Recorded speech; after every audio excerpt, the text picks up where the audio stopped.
Shooter 98. Today we have got one of my all-time favorites, my Smith&Wesson M&P 1522, and I absolutely love this gun. It is just so much fun and so easy to shoot. And we've got my Gemtech G522 suppressor, and we're going to be shooting subsonics. So on top of being extremely fun and easy, it is going to be extremely quiet. It's the normal setup. I've got my Hogue rubberized grip. The only difference is in this gun I have the Hyperfire 24C trigger. It's one of the first aftermarket triggers I ever bought.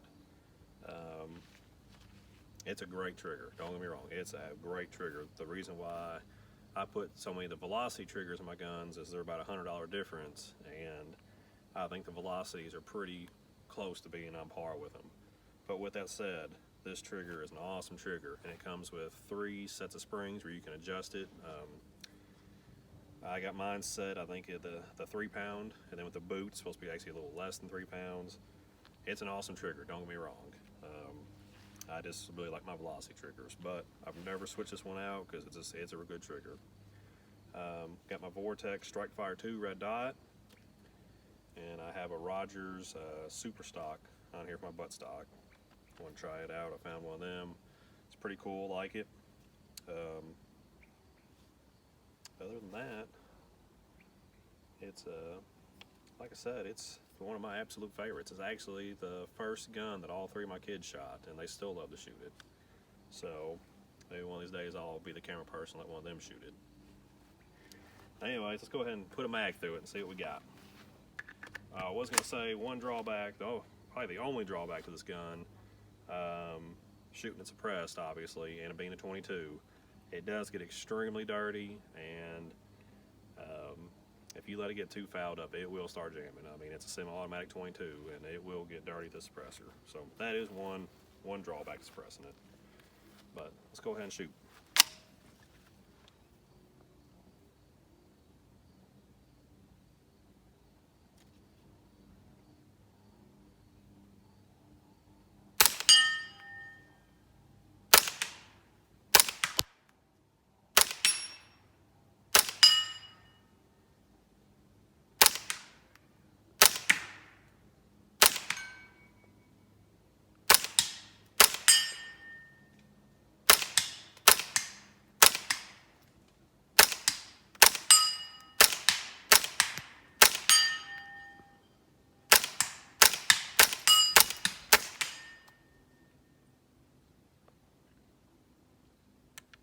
I'm out.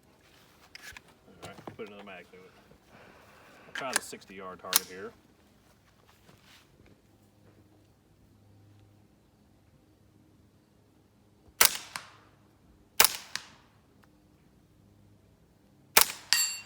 There it is, about 75.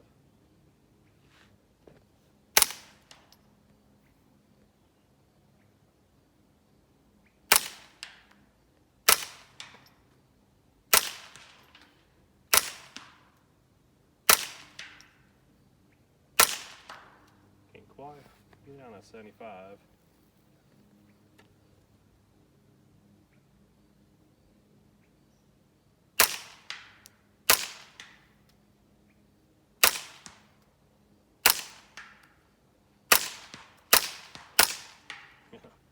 I'm off with it today. Oh well, let's go back to 50.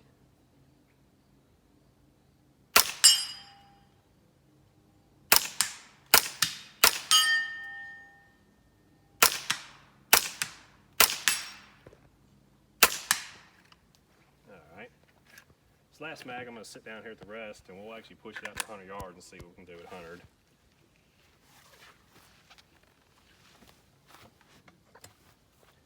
Do a couple shots at 50, and then we're going to go all the way out to 100. So I got a UTG magnifier on here as well, and it lines up perfect with the Vortex. So if you want to save yourself about $75 and not get the Vortex magnifier, you can get the UTG. It will line up with the Strike Fire too. Anyways.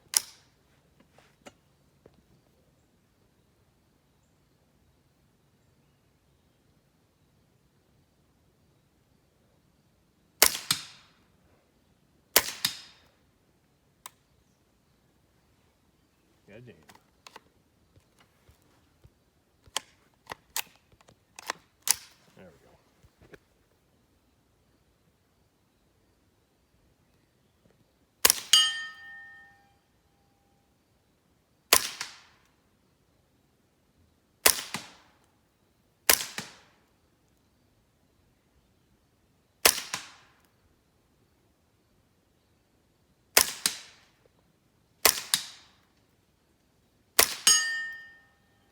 All right, let's take it out to 100, see if we can hit that 100-yard target with this 22.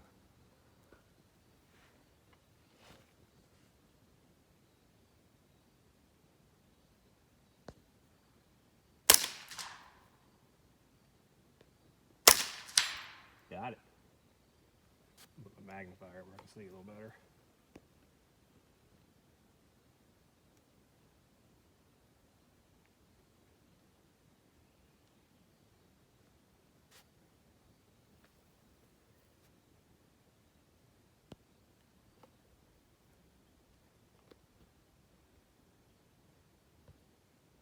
Don't know.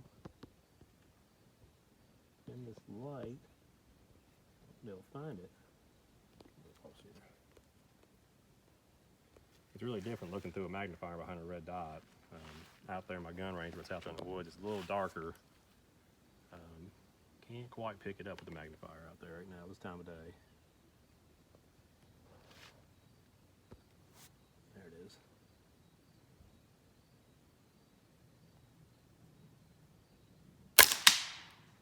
Just below it.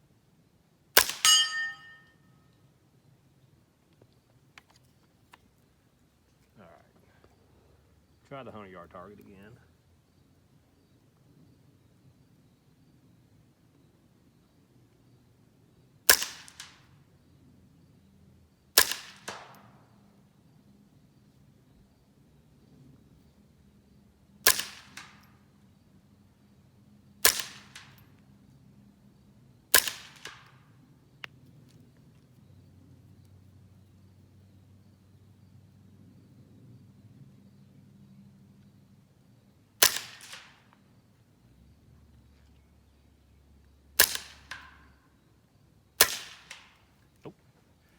Well, I got it one time.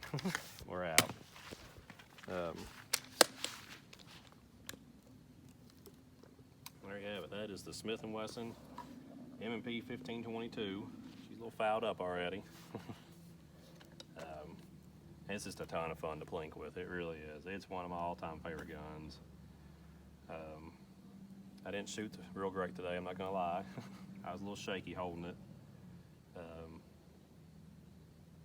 But it's really easy gun to shoot. I mean, my kids all can get out here and at 50 yards, they can hit all day with it. Probably better than I just did. But if you're ever in the market for just an easy shooting gun, you want, don't necessarily want an AR-15 or AR-10. You want something smaller and just cheap and easy to shoot, and maybe something for your wife or for your kids to shoot too. Great gun. I mean, a great gun right here. Really love this gun. So I hope y'all enjoyed the video. Y'all have a good night.